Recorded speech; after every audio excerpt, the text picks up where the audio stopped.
વિદ્યાર્થી મિત્રો, તમારું અમારી એમજે ક્લાસીસ ચેનલમાં હાર્દિક સ્વાગત છે। આજે આપણે ધોરણ 10 ના ચેપ્ટર નંબર 14 સંભાવના ચેપ્ટરની વાત કરીશું। ઓકે, આપણે એનું ઇન્ટ્રોડક્શન લેશું કે સંભાવના ચેપ્ટર છે તેમાં કઈ કઈ વસ્તુ જરૂર છે।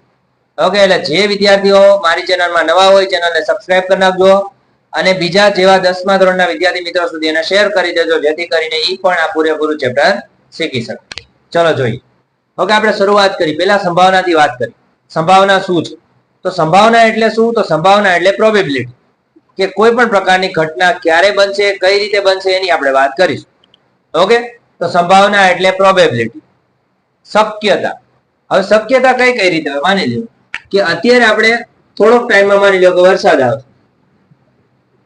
હવે આપણે એની શક્યતા કઈ રીતે હોય? તો આપણે બધા શું નક્કી કરી? કોક એમ કે વરસાદ આવશે, કોક એમ કે વરસાદ નહીં આવે। બે વસ્તુ બને, વરસાદ આવે અથવા વરસાદ ના આવે, તો એ બે એની ઘટના છે। ઓકે, એટલે કોઈ પણ વસ્તુમાં લઈએ, માની લ્યો કે કોઈ કારની વાત કરીએ, ગાડી, એને આપણે સ્ટાર્ટ કરી તો શરૂઆત કરીએ છીએ તો કાં તો એ ચાલુ થશે કાં તો એ ચાલુ નહીં થાય, એમાંથી એક પ્રશ્ન બનવાનો। પછી માની લો કે સિક્કો છે, સિક્કો તમે બધા જોયેલો જ છે। હવે સિક્કો છે તો સિક્કાને આપણે ઉછાળીએ તો બે વસ્તુ બને, કાં તો રાજા આવે કાં તો કાંટા આવે। અને આપણી ચોપડીની ભાષામાં જેને કહેવાય એચ અને ટી। એચ એટલે તમારા છાપ, જેને આપણે રાજા કહીએ, અને ટી એટલે આપણા કાંટા। રેડી? આ આપણી સિક્કાની શક્યતા છે। સિક્કો ઉછાળો તો કાં તો એચ આવે કાં તો ટી આવે। કોઈ દિવસ એવું નહીં બને કે બંને ઘટના એક સાથે બનશે, કાં તો એચ મળશે ને કાં તો ટી મળશે। ત્યારબાદ માની લ્યો સિક્કા સિવાયની વાત કરીએ તો છે પાસો, જે બધા ઓળખે છે। ઓકે, પાસાની 6 બાજુ, આવી રીતે ચોરસ ઉપરથી બને, સમઘન ઉપરથી પાસો, જેને આપણે બધાએ જોયેલો છે। ઓકે, આપણે રમેલા હશું સાપસીડી। તો માની લ્યો કે પાસામાં શું બને? તો પાસામાં 1 2 3 4 5 અને 6, ટોટલ 6 બાજુ, મતલબ 6 ટપકાઓ, 1 ટપકું, 2 ટપકા, 3 ટપકા, 4 5 અને 6। ઓકે, પાસો તમે ઉછાળશો, પાસો તમે ઘા કરો તો કાં તો એની પર 1 આવે, કાં તો એની પર 2 આવે, કાં તો એની પર 3 આવે, કાં તો એની પર 4 આવે, કાં તો એની પર 5 આવે, કાં તો એની પર 6। પણ 1 થી 6 સુધીની સંખ્યા આવે, ન એની પર કોઈ દિવસ 0 આવે કે ન એની પર કોઈ દિવસ 7 આવે। સમજાણું? જે ઘટના બનેલી છે એ ઘટના સિવાય બીજી એક ઘટના બનવાની નથી। ઓકે, પછી માની લ્યો આગળ જોઈએ। હવે પાસાની આપણે વાત કરી નાખી, હવે આપણે પત્તાની વાત કરી। ઓકે, તો પત્તાથી આપણે બધા પરિચિત છીએ। પત્તા કેટલા હોય? 52। હવે 52 પત્તાની અંદર કઈ રીતે આવે, શું આવે એની આપણે વાત કરી। ઓકે, કદાચ માની લો 52 પત્તા છે તો 52 પત્તામાં એકાથી માંડીને દશા સુધી, એકો બગો તગો એવી રીતે ક્યાં સુધી હોય? દશા સુધી હોય। ઓકે, હવે માની લો કે દશા પછીની વાત કરીએ તો આગળ શું આવે? તો દશા પછીની વાત કરીએ તો કાં તો ગુલામ આવે, કાં તો રાણી આવે અને કાં તો રાજા આવે। ક્લિયર? આટલી વસ્તુ બનશે। હવે આ ટૂંકમાં માહિતી હતી કે જે તમારે એક્ઝામની અંદર ચેપ્ટરની અંદર આવશે તો એ કઈ કઈ વસ્તુ આવશે અને કઈ રીતે આવશે, સમજાણું? હવે માની લ્યો કે આ બધું થઈ ગયું, હવે આપણે વાત કરીએ કે આપણી ઘટનાઓ કઈ રીતે બનશે। ઓકે, તો એની ચર્ચા કરીએ આપણે। તો એની શરૂઆત કરીએ આપણે સિક્કા। ઓકે, તો સિક્કો છે, માની લ્યો હમણાં જ મેં તમને કીધું કે સિક્કા ઉપર બે બાજુ, કાં તો એચ અને કાં તો ટી, આ બે માંથી કોઈ પણ બે બાજુ। હવે માની લો સિક્કો આપણે ઉછાળીએ તો શું બને? તો સિક્કો એકવાર ઉછાળવામાં આવે, સિક્કો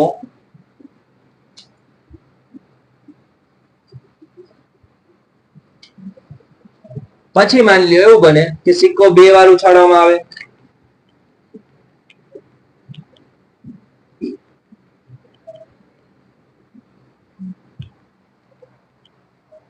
કાં તો માની લો સિક્કો 3 વાર ઉછાળવામાં આવે।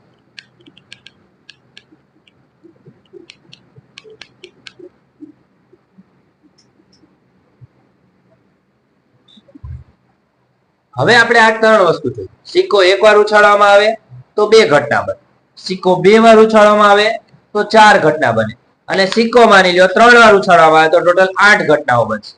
ઓકે, તો આપણે 8 ઘટનાઓ જોઈએ, 3 મતલબ 4 ઘટનાઓ જોઈએ અને 2 ઘટનાઓ। કઈ કઈ વસ્તુ આવશે તો એની આપણે વાત કરીએ। તો સિક્કો માની લો 2 વાર ઉછાળવામાં આવે તો શું બને? અથવા પહેલા 1 વાર આપણે જોઈએ તો સિક્કો 1 વાર ઉછાળવામાં આવે તો એની પર 2 ઘટના બને, એચ અને ટી। આ તમારે યાદ રાખવાનું છે.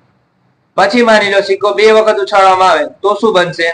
તો એની આપણે વાત કરીએ કે સિક્કો 2 વખત ઉછાળવામાં આવે ટોટલ 4 ઘટના બને. H H, H T, T H અને ટી ટી. ટોટલ 4 ઘટના થઈ. પછી માની લો કે સિક્કો 3 વાર ઉછાળવામાં આવે તો H H H, H H T, H T H, T double H. પછી માની લો T T T, T T H, T H T અને એચ ડબલ ટી. ટોટલ 8 ઘટનાઓ બને. રેડી? આ 8 ઘટનાઓ તમારા ચોપડામાં લખી નાખજો અને જો ન સમજાય તો તમે મને કહેજો, પણ બાકી કરવી પડશે. ફરીથી એકવાર ન સમજાય તો એચ થી શરૂઆત કરી દેવાની, છેલ્લેથી ટી આગળ લાવતું જવાનું જ્યાં સુધી પહેલી વાર ટી નો આવે ત્યાં સુધી. પછી માની લો કે 3 વખત ટી લખી અને છેલ્લેથી એચ લાવતું જવાનું જ્યાં લગી પહેલા એચ નો આવે ત્યાં સુધી. ઓકે, ટોટલ 8 ઘટના ઈ બની. આમાં 4 બની, આમાં 2 બની. ક્લિયર? હવે આપણે આ સિક્કાની વાત પૂર્ણ કરીએ. હવે આપણે પાસાની વાત કરી નાખી. ઓકે,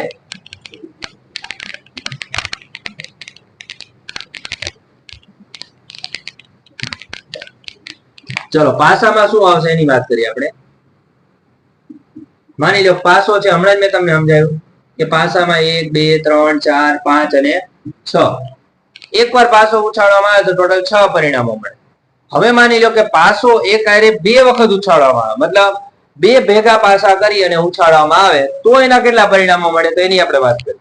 ઓકે, એક પાસો તો આપણી પાસે હતો જ તે, આપણે હવે બીજો પાસો લખ નાખીએ 1 2 3 4 5 અને 6. હવે બંને પાસા એક સાથે ઉછાળવામાં આવે તો 1 1 1 2 1 3 1 4 1 5 અને 1 6. મતલબ એક સાથે પેલા 6 પરિણામ લઈ લે. હવે 2 ની વારી લેવાની. 2 1 2 2 2 3 2 4 2 5 અને 2 6. ટોટલ 2 હારે લઈ લીધા. હવે 3 હારે 3 1 3 2 3 3 3 4 3 5 3 6.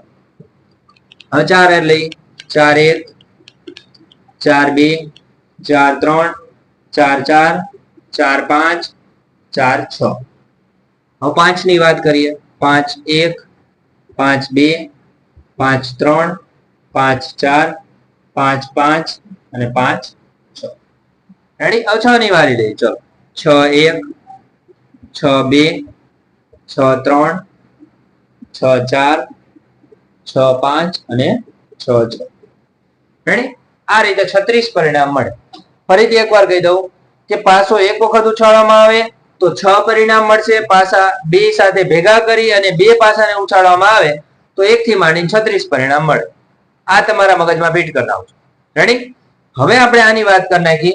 હવે આમાં એવું બની શકે કદાચ એકવાર પાસો આપણે માની લે ઉછાળીએ તો એની અંદર એવું બને કે કાં તો અવિભાજ્ય સંખ્યા મતલબ યુગ્મ સંખ્યાનું કે અયુગ્મ સંખ્યાનું કે. તો યુગ્મ સંખ્યા એટલે બેકી સંખ્યા, અયુગ્મ સંખ્યા એટલે એકી સંખ્યા. પછી માની લ્યો અવિભાજ્ય સંખ્યા એટલે જે પોતાના ઘડિયા સિવાય બીજા એકી ઘડિયામાં ન, મતલબ જેના ઓછામાં ઓછા અથવા વધુમાં વધુ 2 જ અવયવ પડતા. ઓકે, દાખલા તરીકે આપણે 2 લઈએ તો 2 ના ઘડિયામાં અને 1 ના ઘડિયામાં. 3 લ્યો તો 3 ના ઘડિયામાં અને 1 ના ઘડિયામાં. ઓકે, પછી માની લ્યો કે આપણે 4 લઈએ તો 4 ના ઘણા બધા અવયવ પડે, મતલબ 1 ના ઘડિયામાં આવે, 2 ના ઘડિયામાં, 4 ના ઘડિયામાં આવે.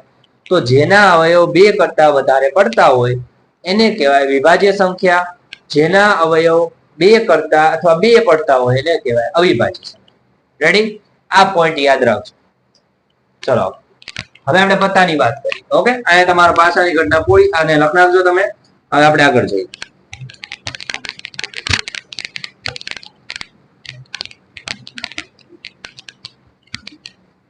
ચલો પત્તાની આપણે વાત કરીએ. તો પત્તામાં કઈ રીતે આવે છે એની વાત કરીએ.